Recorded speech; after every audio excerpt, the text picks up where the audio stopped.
Hey, good morning and welcome to the fourth edition of the Stratford Academy Eagles Nest Coaches Show. I'm John, he's Graham.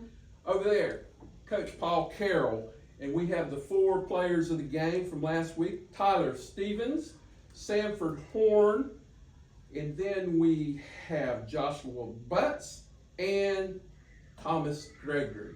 Guys, welcome to the show. Coach Carroll, I'm going to let you talk just a minute on these four guys. Yes, again, for the second week we have right here Tyler Stevens, a running back. He had 22 carries, 170 yards, 2 touchdowns. He converted 2 of the 2-point extra point plays, had another phenomenal game for us. And also, I know he's going to thank those offensive linemen up front that helped him out. We got Sanford Horn, our special teams player of the week guy. Actually, all week long, we worked on blocking a punt, and I think going into on that Monday and Tuesday, I told him he was going to block one, and he actually had an opportunity to block 2. He tackled the guy for that one, so to me, that's really a block punt, and then he blocked one that was huge in the ball game and made a big difference in the football game. Joshua Butts was our defensive player of the game, his first time here too. He played corner for us. Later in the game, he made some big plays for us because they were throwing the ball all over the place, and they decided that they didn't want to try him anymore, which was awesome. He played a good game for us. Thomas Gregory is our offensive line. He's our center. He's off lineman of the week. Thomas graded out basically over 90-something%. One thing that he was doing a lot, he was pancaking people. He was getting people moved out of the middle of the field, that nose guard, those linebackers. He was doing a good job of moving the pile so Tyler could get those 170-something yards. But great job by these guys right here. So, Coach Carroll, Wilkinson County always seems like they have a very athletic team, and you ran into some of that Friday night. They came out to play a tough win to make you 3-0, 40-34 win. Yeah, we did. It wasn't really a long ride for us. We got up there, and Coach Copeland, I've never played there as a coach before, never coached there.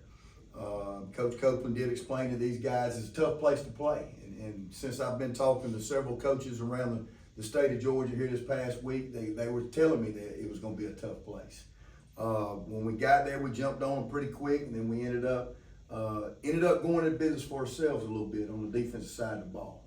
Was kind of disappointed in our defense. We gave up too many big plays, and it ended up being, at one time I was thinking about changing the whole defense after, that Friday night, but then going back and watching film and looking at the little details that we didn't do. All we got to do is do the details and we're fine. And the biggest thing that I was proud of is we come out with a W. We found a way to win. Even though we played bad, we found a way to win. Josh, we'll start with you. Give up 21 points in the first half, and then the second half we ended up buckling down and only give up 13 to get the win. What were some of the halftime adjustments y'all made? Basically, coach was telling us we got to fix our alignment, how we break on the ball, and basically part of our alignment, And coming in the second half, we got to be more intense, and that's what we came out with. Coach Carroll described you made some big plays that came your way late in the game. Do you expect your teammates to count on you to make some big plays to get the wins?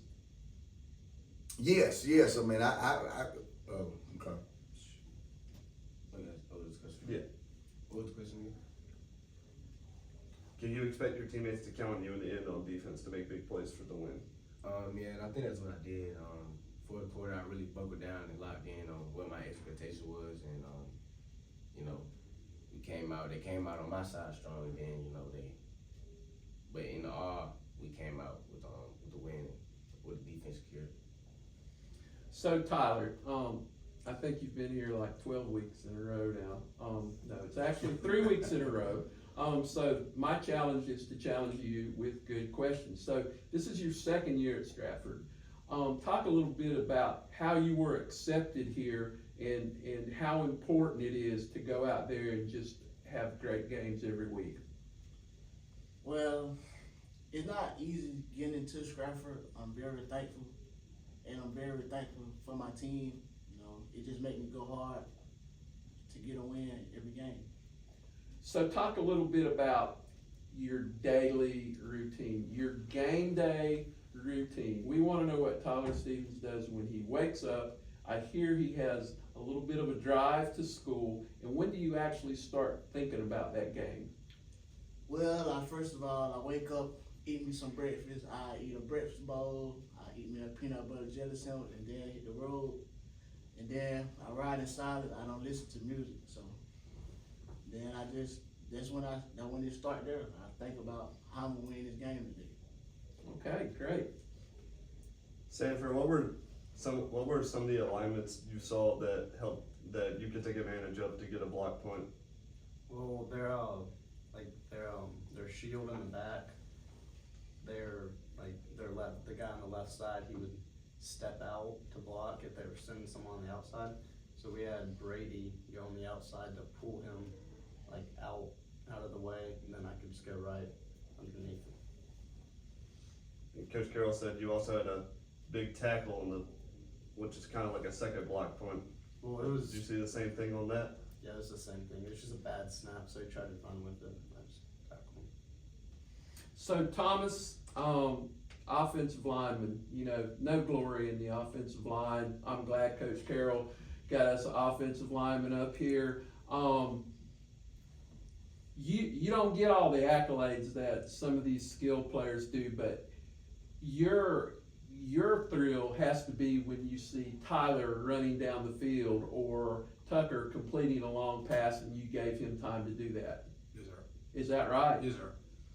Okay, so as far as pancake blocks, tell us about your pancake blocks. Basically, just getting as much movement on the offensive line. We're all moving as a unit and just driving to the ground. Offensive line, it's a special breed. Are you guys super close? Do y'all have any little rituals you do before game or anything? Not really any rituals. We just basically try to move as a unit and just go out there and destroy the defensive line. All right. Coach Carroll, what's the scouting report on Frederica this upcoming Friday night? Happy to be back home. Again, at least we don't have to go on the road. We don't have to get all the charter buses squared away here and there. We're gonna be here at the house. The only thing I kind of worry about a little bit is we do have a half a day. So it's school day wise, so I gotta make sure we plan out that these guys are gonna be here with us and concentrating on the football game. Frederica's a good football team. They're 2-1 right now. They actually beat Savannah the other week. They played Tift area. They beat them. They played Valwood, very tough, which Valwood's a good football team. The quarterback did not play this past week, who's probably their best football player. He's under concussion protocol. I'm looking for him to be back after talking to the coach. They're a very physical football team. I know last year we went down to Frederica and we played them. I think we got out of there with a 21-14 win. They're well coached. They're very big and physical. They're a young football team still. I know last year they were a bunch of sophomores. This year they're a bunch of juniors. So they're going to be a better football team than they were last year. And we're at home, so we better be ready to play. Now that we're back at home, make sure to come out and support your Stratford Eagles against the Frederica Knights on a Friday night at 7:30. And on 3, 1, 2, 3, Eagle Pride.